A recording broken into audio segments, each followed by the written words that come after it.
Assalamualaikum warahmatullahi wabarakatuh.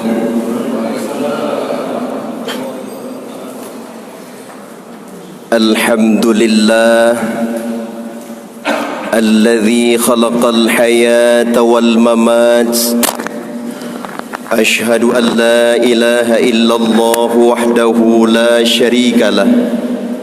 وأشهد أن سيدنا محمدا عبده ورسوله اللهم فصل وسلم وبارك على سيدنا محمد المصطفى وعلى آله وصحبه ذوي الهدى والتقى أما بعد قال الله تعالى في كتابه الكريم أعوذ بالله من الشيطان الرجيم بسم الله الرحمن الرحيم حافظوا على الصلوات والصلاة الوسطى وقوموا لله قانتين صدق الله العظيم رب اشرح لي صدري ويسر لي أمري واحلل عقدة من لساني يفقهوا قولي.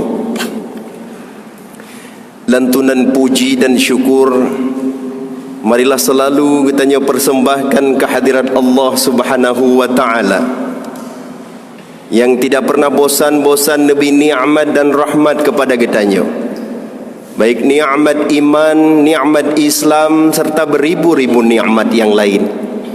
Kita juga berdoa kepada Allah semoga nikmat ini terus dikekalkan hingga akhir hayat kita dalam keadaan husnul khatimah dengan nikmat iman dan Islam. Salawat bernadakan salam semoga selalu tercurah kepada Habibina, kasih sayang Allah dan juga kecintaan kita, baginda Nabi Muhammad sallallahu alaihi wasallam yang tiada bosan-bosan kita menyebut dalam salat, bersyahadat bahawa beliau adalah utusan Allah, Nabi kita. Mudah-mudahan perbuatan kita mengikuti kepada baginda Nabi Muhammad. Kita jadikan beliau sebagai uswatun hasanah sehingga kita bahagia dunia dan akhirat. Juga kepada sahabat tabi'in, ulama mutaqaddimin dan ulama mutaakhirin, imam syekh masjid yang sangat ulun tuan muliakan, pengurus dan remaja masjid yang sangat ulun tuan muliakan, gure-gure ulun tuan, alim ulama dan cendekiawan muslim yang sangat ulun tuan muliakan, hadirin asal syurga jamaah sembahyang maghrib, baik kaum muslimin ataupun kaum muslimat yang masih setia beriktikaf di masjid kecintaan kita untuk sembari kita mengingat ilmu Allah, sikret dua krek pelajaran yang mudah-mudahan pelajaran itu menambah keimanan kita kepada Allah, memperkokoh amal kebaikan yang selalu kita kerjakan kepada Allah, dan menjadi motivasi kepada kita untuk selalu dan selalu berbuat baik kepada Allah Subhanahu wa taala. Kaum muslimin dan muslimat jamaah maghrib yang dimuliakan Allah, salah satu hal yang sangat kita takuti adalah alam kubur. Karena kita ketahui bersama, ketika seorang manusia sudah sampai ajalnya, dijemput oleh malaikat maut untuk menghadap Allah, ketika sakratul maut terjadi, kita telah dipersiapkan sebuah alam yang sangat sempit yang dikenal dengan alam kubur. Alam itu bisa berubah menjadi kebun syurga, dan kubur itu juga bisa berubah menjadi lubang-lubang neraka. Maka oleh karena menanggulangi COVID-19, di samping kita mempersiapkan diri untuk kesehatan dalam kehidupan ini, menjaga pola makan, menjaga pola olahraga, menjaga pola tidur, istirahat dan sebagainya, perlu juga kita mempersiapkan bekalan ketika kita menuju satu halte di masa depan, yaitu halte kuburan. Oleh karenanya Abu Laid Al-Samarkandi di dalam kitab Tanbihul Ghafilin memberikan pesan dan pelajaran kepada kita 4 hal sebagai upaya agar kita terhindar dari siksaan kubur. Kaum muslimin dan muslimat yang dimuliakan Allah, hal yang pertama yang harus kita lakukan agar kita terhindar dari siksaan kubur adalah menjaga salat 5 waktu. Allah berfirman dalam Al-Quran surah Al-Baqarah ayat 238. A'udzu billahi minasyaitonir rajim. Hafidhu 'alas salawati was salatil wusta wa qumu lillahi qanitin. Peliharalah salatmu dan salat pertengahan, dan dirikanlah salat lillah karena Allah, qanitin dalam keadaan khusyuk. Salatul wusta ada 3 pendapat ulama. Sembahyang asar, kebanyakan ulama berpendapat bahawa sembahyang asar. Ada juga ulama yang berpendapat sembahyang duhur, dan ada juga ulama yang berpendapat sembahyang subuh. Di samping Allah menyuruh kepada kita pelihara salat 5 waktu, Allah juga berpesan dengan kalimat wassalatil wusta, pertanda ada salat yang sering dilalaikan oleh manusia, salat asar. Salat asar waktu yang sangat tanggung. Tak kerja tanggung, sehingga orang sibuk berolahraga, orang sibuk belanja, orang sibuk dengan kegiatan sosial, maka rata-rata orang terlambat saat salat asar. Maka tekanan dalam surah Al-Baqarah 238, hafidhu 'alas salawati was salatil wusta. Peliharalah salatmu yang 5 waktu. Khususnya juga ditekankan salat pada pertengahan. Apakah itu duhur, asar ataupun subuh? Mayoritas ulama berpendapat asar. Ternyata ayat ini betul-betul kepingat ketanya. Pemuda-pemuda yang merupakan generasi kita yang tidak melaksanakan solat, sungguh berarti apa saja yang dia lakukan selain daripada hajat makan ataupun hal hajat lain, semuanya itu haram. Pertanda bagi pemuda atau kita muslim yang meninggalkan solat, sungguh apa saja yang kita lakukan selain daripada untuk segera solat, semuanya bisa menjadi haram. Bahkan dikatakan oleh baginda Nabi Muhammad sallallahu alaihi wasallam, siapa saja yang meninggalkan salat asar, sungguh dia seperti dirampas harta dan keluarganya.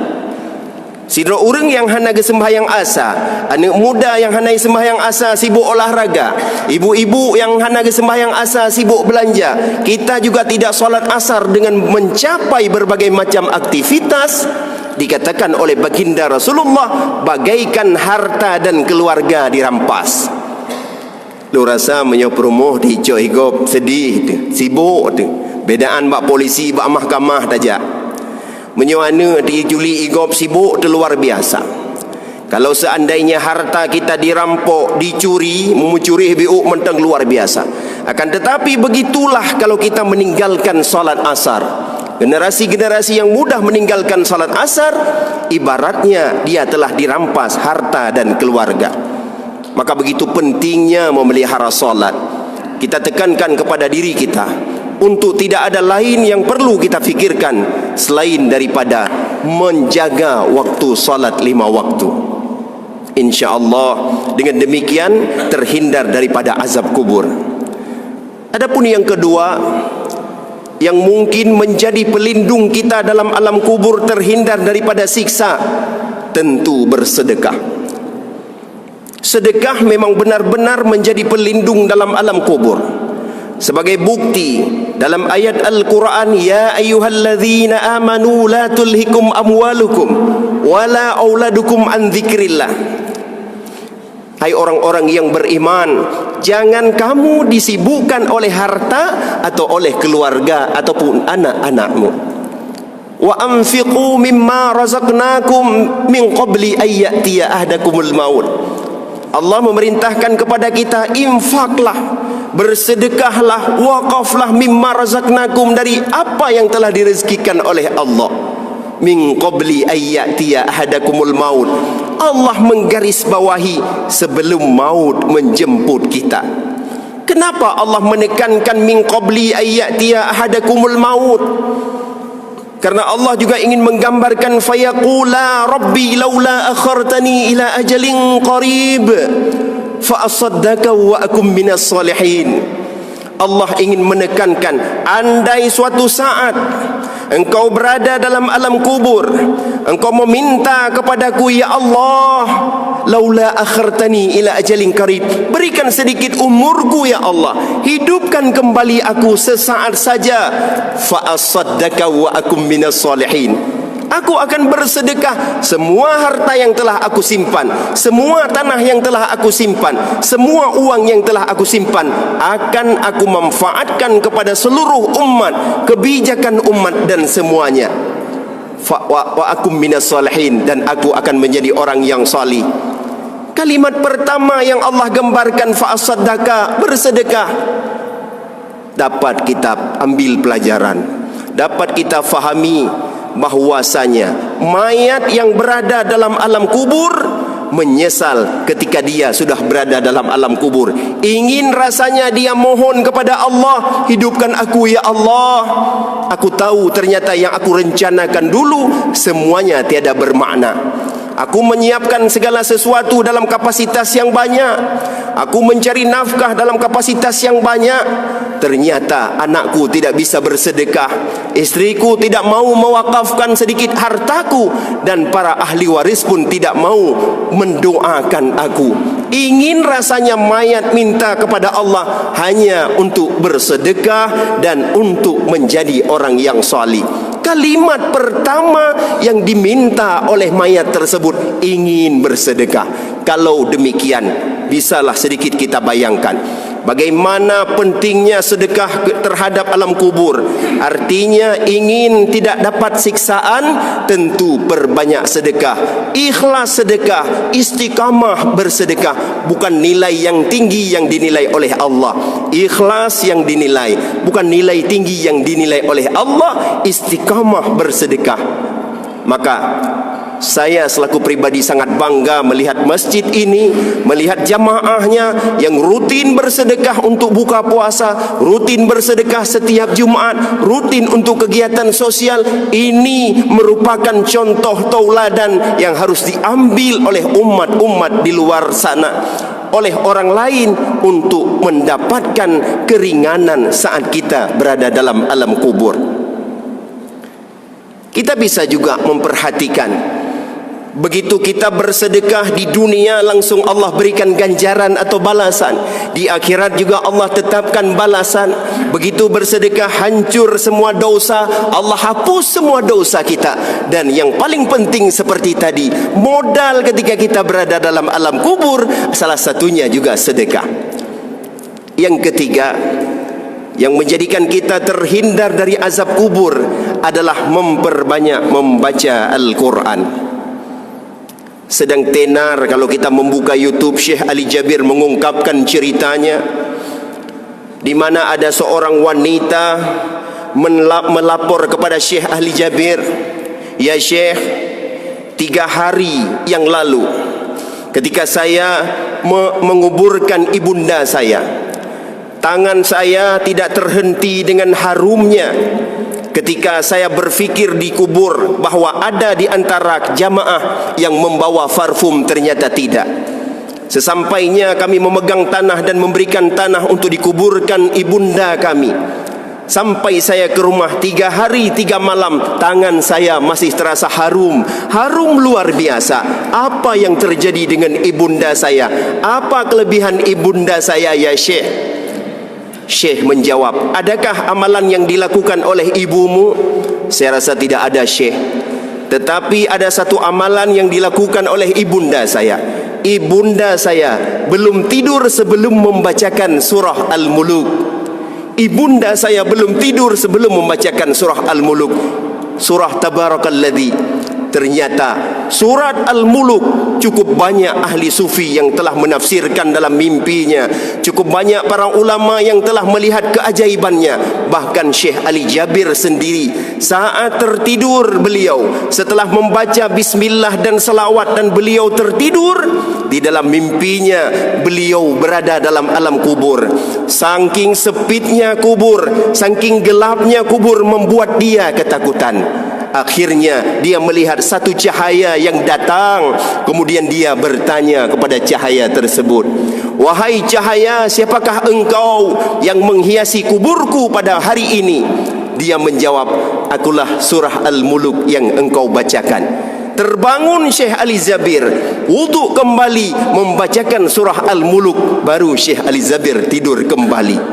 Banyak sekali kelebihan kita melihat dari Al-Quranul Karim. Ternyata mukjizat Al-Quran luar biasa, sampai-sampai bisa menjadikan kita aman dalam alam kubur. Jangankan surah Al-Muluk, apa saja yang kita bacakan dalam Al-Quran bisa menjadi pedoman kepada kita.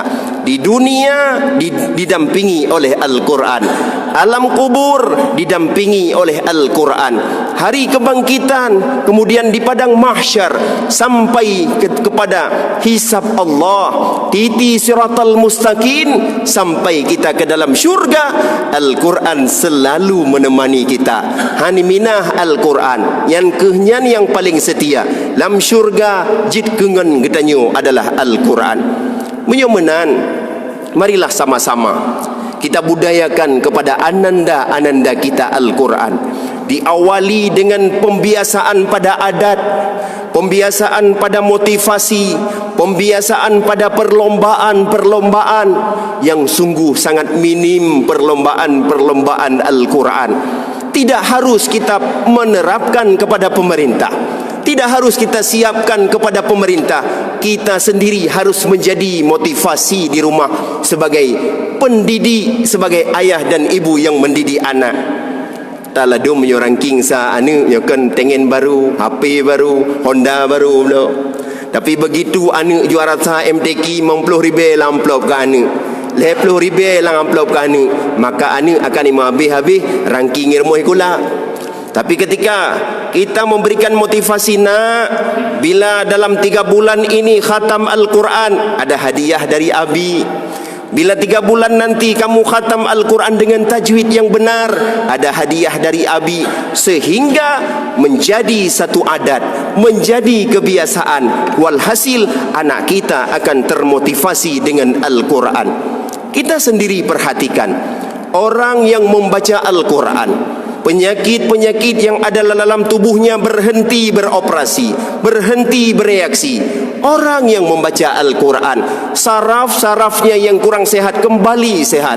Orang yang membaca Al-Quran, pikirannya yang emosional, pikirannya yang tidak stabil, yang dicampur dengan nafsu, kembali stabil. Oleh karenanya kita budayakan kembali, kita gemarkan baca Al-Quran. Berapa halaman selesai salat, berapa halaman dalam sehari, sehingga ini akan menjadi pembantu kita dalam alam kubur untuk melepaskan kita dari azab-azab kubur. Adapun yang keempat yang harus kita mulazimahkan agar mampu menjadi benteng untuk tidak disiksa dalam alam kubur adalah memperbanyak zikir kepada Allah Subhanahu wa taala. Zikir dalam hati, zikir dalam lisan, zikir dalam seluruh anggota tubuh. Kalau zikir dalam lisan, mungkin kita sanggup untuk mengikuti bermacam majlis zikir. Tidak cukup 1 jam, 2 jam, tidak cukup 2 jam kita rutinitaskan. Akan tetapi zikir dalam hati juga perlu. Segala sesuatu kita mengingat Allah, kapanpun dan dimanapun kita mengingat Allah. Allah mengatakan, ya ayyuhalladzina amanu dzkurullaha dzikran katsira. Ai orang-orang yang beriman, ingatlah kamu kepada Allah, berzikirlah kamu kepada Allah sebagai zikir yang terbanyak, zikir yang istiqamah, dan selalu dalam berzikir kepada Allah. Bahkan kita ketika melihat dalam surah Al-Jumu'ah ayat 10, Ketika Allah telah menyeru kita untuk salat Jumaat, kemudian Allah telah menyatakan fa idza qudiyatis salatu fantashiru fil ard wabtaghu min fadlillah wadhkurullaha katsiran la'allakum tuflihun. Apabila kamu telah menunaikan salat Jumaat, kemudian fantashiru fil ard, silahkan kamu mencari segala sesuatu dalam dunia, berhamburlah dalam dunia, wabtaghu min fadlillah, untuk mencari karunia-karunia Allah, rezeki-rezeki Allah, nikmat-nikmat Allah. Tapi ingat, wadhkurullaha katsira, Allah juga menyuruh kepada kita ingat kepada Allah. Kenapa hadirin? Asai katua kepada Allah yang ingat aja udip ke sempit. Asai getanyo katua kepada Allah dalam cok kesimpulan, dalam udip si ura-ura. Ingat laju, udip akan sempit, kemeranaan, kesengsaraan akan kita dapatkan di dunia dan akhirat.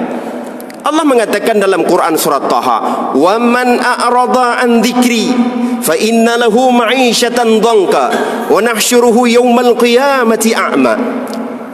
Siapa saja yang berpaling daripada zikri mengingatku, berpaling daripada perintahku, berpaling daripada ayatku, berpaling daripada menyembahku, fa inna lahu ma'isyatan dhanka, maka siap-siaplah kesengsaraan hidup, siap-siaplah kesempitan hidup, siap-siaplah hidup yang serba mudarat, yang serba gelisah, yang serba masalah akan kita rasakan ketika kita lupa berzikir kepada Allah Subhanahu wa taala. Maka dikatakan di situ, kita dibangkitkan pada hari kiamat dalam keadaan buta, hingga kita bertanya kepada Allah, lima hasyartani a'ma wa qad kuntu basira. Ya Allah, kenapa ya Allah pada uronyo long diangkat dalam keadaan buta? Bukankah aku di dunia dalam keadaan bisa melihat? Aku tidak buta ya Allah. Kenapa hari ini aku jadi buta ya Allah? Allah mengatakan, kadzalika atatka ayatuna fanasitaha. Gata lung buta di akhiratnya, karena gata dalam dunia buta lung, gata dalam dunia tinggal kelung, gata dalam dunia terlanggar ayat-ayat dan perintah lung, maka uronyo ke uro kiamat gata lung bi balasan buta, sehingga kamu pada hari ini buta walaupun di dunia kamu melihat pada dasarnya. Itu resiko bila kita tidak berzikir kepada Allah. Adapun orang yang berzikir kepada Allah hanya mecih-mecih ke dia, bene pilih zikir gara-gara nafadilah, akan tetapi silahkan dimulai seperti itu. Contoh ya ni corona, Rasul mengatakan siapa saja yang membaca bismillahilladzi la yadurru ma'asmihi syai'un fil ardi wala fis sama' wa huwa samiul alim, 3 kali pagi dan 3 kali petang, insya-Allah Allah jauhkan kemudaratan, Allah jauhkan segala mara bahaya. Silahkan kita baca, tapi ingat kita berzikir kepada Allah kan cuma untuk dapat gelahro dari corona. Ketika kita keluar rumah, bismillahi tawakkaltu ala Allah wala haula wala quwata illa billah, zikir yang sangat indah. Siapa yang membacanya dizamin tidak akan terjadi kecelakaan yang terlalu hebat. Allah berjaga kita dari kecelakaan, berjaga kita dari musibah. Bahkan banyak zikir-zikir lain yang kita baca. Kita ingin ke dalam sebuah majlis agar tidak mereka memburuk-burukkan kita, agar tidak mereka mencela kita. Disuruh kepada kita bismillahirrahmanirrahim wa sallallahu ala sayyidina Muhammadin wa ala alihi wa sahbihi ajmain. Kita berada dalam sebuah majlis, kita keluar dalam majlis tersebut, Allah bersama malaikat menutup keaiban kita sehingga mereka tidak mencela kita. Banyak sekali zikir yang telah diajarkan kepada kita. Istighfar harus sering. Barang siapa yang beristighfar, Allah gugurkan dosa kita. Membaca tahlil, membaca takbir, membaca tahmid, membaca tahlil dan sebagainya. Semua zikir yang kita bacakan itu nilainya sangat besar di sisi Allah. Ibadah yang kita mengkedih bak maidah, ibabahnya akan jadi proses menjadi penyembuhan obat. Ibabah yang kita menjadi kesaksi bahawa kita kering atau mukuboh-kuboh ibabah atau to lidah gara-gara kita berzikir kepada Allah, mengucap la ilaha illallah. Hadirin yang dimuliakan Allah, oleh karenanya dengan empat ini. Empat hal ini mudah-mudahan bisa menjadi pencerah kepada kita, menjadi motivasi kepada kita untuk terus berbuat baik. Terus kita lakukan penjagaan kita terhadap salat. Tiap waktu salat tidak boleh kita sia-siakan. Terus kita bersedekah, terus kita membaca Al-Quran, dan begitu juga terus kita berzikir kepada Allah Subhanahu wa ta'ala. Setelah kita melakukan perbuatan-perbuatan baik seperti demikian, hal-hal yang dapat menghancurkan amal ibadah tersebut juga perlu kita perhatikan. Karena di samping ada beberapa empat hal yang dapat terhindar dari siksa kubur, banyak sekali hal lain yang dapat menghancurkan amalan dan dapat menjerumuskan kita kepada azab kubur. Suatu saat baginda Nabi Muhammad melewati kuburan. Saat Nabi melewati kuburan, Nabi melihat bahawa ada dua kuburan yang sedang mendapat azab dari Allah. Rasul mengatakan kepada para sahabat, karena sahabat tercengang melihat baginda Nabi berdiri dan merasa sedih terhadap dua kuburan yang sedang disiksa oleh Allah. Kuburan yang pertama disiksa oleh Allah karena namimah, pengumpat. Dan kuburan yang kedua disiksa oleh Allah karena tidak bersih dalam keadaan buang air kecil. Bagaimana tak kalian bahawa salah sabuh yang jid ke azab kubur pituh hana jaga, tuh berangkapat hanarah kenang ilu kenang sebagainya. Yanpi begitu juga cara bersih daripada hadas kecil tersebut kita kurang mengerti. Ini juga menjadi hal yang menjadi mendapatkan azab kubur. Kecil masalahnya, tapi ini hadis yang kuat mengatakan menjadi penyebab mendapatkan azab kubur. Dua kuburan tersebut, yang satu hana bereh membersihkan air kecil atau kencing tidak bersih, yang satu lagi karena namimah. Maka oleh karenanya banyak sekali penghalang-penghalang dalam kebaikan kita yang menjadikan rusaknya amal ibadah kita. Bisa saja dengki, bisa saja mengupat seperti tadi, dan bisa juga pelit. Itu juga menjadi pembuat azab kubur yang luar biasa. Artinya membuat sempit dalam kuburan dan menjadikan kita tidak mendapatkan rahmat dalam alam kubur. Hadirin jamaah sembahyang maghrib yang dimuliakan Allah Subhanahu wa ta'ala. Pada maghrib yang mulia ini, kiranya kita sambil beriktikaf bisa mengambil pelajaran dari banyak azab-azab kubur yang telah diberikan kepada orang-orang yang terdahulu, dari banyak sejarah-sejarah di masa Rasulullah terhadap orang yang tidak diterima oleh alam kubur, terhadap orang yang memang sufi luar biasa, berperang bersama baginda Rasulullah, rohnya dijemput oleh malaikat, akan tetapi bisa saja sahabat tersebut dihimpit oleh kubur. Artinya saya dan hadirin sekalian tidak mengetahui di mana terletak azab kubur, di mana kesalahan-kesalahan kita, di mana kekurangan-kekurangan kita yang menjadikan kita dihimpit oleh kubur, disiksa dalam kubur. Oleh karenanya hadirin, dari dunia menuju kepada alam kubur itu juga merupakan perkara yang besar. Jangankan menuju kepada menuju kepada siratal mustaqim, menuju kepada syurga atau neraka Allah, menuju kubur saja permasalahannya yang sangat dahsyat. Oleh karenanya hadirin, kita bisa melihat petikan-petikan sejarah ketika datang malaikat maut ingin menjemput kita. Terjadi dua hal. Bila roh yang dijemput adalah mukminin, orang yang taat kepada Allah, maka roh tersebut akan dihadirkan malaikat dengan baju putih, dengan wajah putih, dan malaikat tersebut akan mencabut nyawa kita dengan kalimat, ya ayyatuhan nafsul mutmainnah irji'i ila rabbiki radiyatan mardiyah. Artinya Allah bersama dengan malaikat tersebut menjemput roh kita dengan penuh kelembutan, dengan penuh ketenangan. Akan tetapi bagi orang yang tidak memiliki amal ibadah, jangankan di alam kubur, sakratul maut saja menjadi malapetaka besar. Datang malaikat dengan muka yang hitam, dengan muka yang suram, dengan tampak yang sangat lusuh dan bajunya hitam, menghadap kita mengatakan, wahai roh yang jahat, silakan kamu kembali kepada murka Allah. Begitu kita kira-kira kalimat malaikat kepada kita, dan diberikanlah siksaan mulai daripada sakratul maut bagaikan besi yang sangat panas.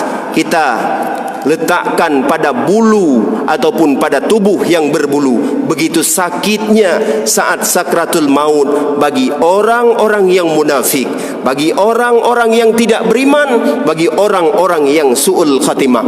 Maka hadirin sekalian, selalu kita berzikir kepada Allah, selalu kita berdoa kepada Allah, selalu kita membaca Al-Quran. InsyaAllah lebih-lebih tekanan tadi pada surah Al-Muluk, dicabut nyawa dalam keadaan mudah, begitu juga dalam alam kubur dalam keadaan mudah. Mudah-mudahan itu menjadi amal tambahan kepada kita. Di samping selalu kita sembah sujud kepada Allah, di samping kita membayar zakat, di samping kita menunaikan rukun-rukun Islam yang kelima. Mungkin hadirin yang dimuliakan Allah, ini saja yang dapat saya sampaikan. Terima kasih atas segala perhatian. Sebagai kesimpulannya, ada 4 hal yang membuat kita terhindar dari alam kubur. Yang pertama, menjaga salat 5 waktu. Yang kedua, memperbanyak sedekah. Yang ketiga, memperbanyak membaca Al-Quran. Dan yang keempat, memperbanyak zikir kepada Allah. Mohon maaf atas segala kekurangan. Semoga hamba yang dhaif ini mampu mengamalkannya dan juga menjadi inspirasi kepada kita bersama untuk mendekatkan diri kepada Allah. Semakin taat kepada Allah, semakin siap dengan kematian yang wajib bagi setiap muslim. Amin ya rabbal alamin. Hasbiyallah wa ni'mal wakil, ni'mal maula wa ni'man nasir. Wahdina ila siratim mustaqim. Billahi taufiq wal hidayah. Wassalamu alaikum warahmatullahi wabarakatuh.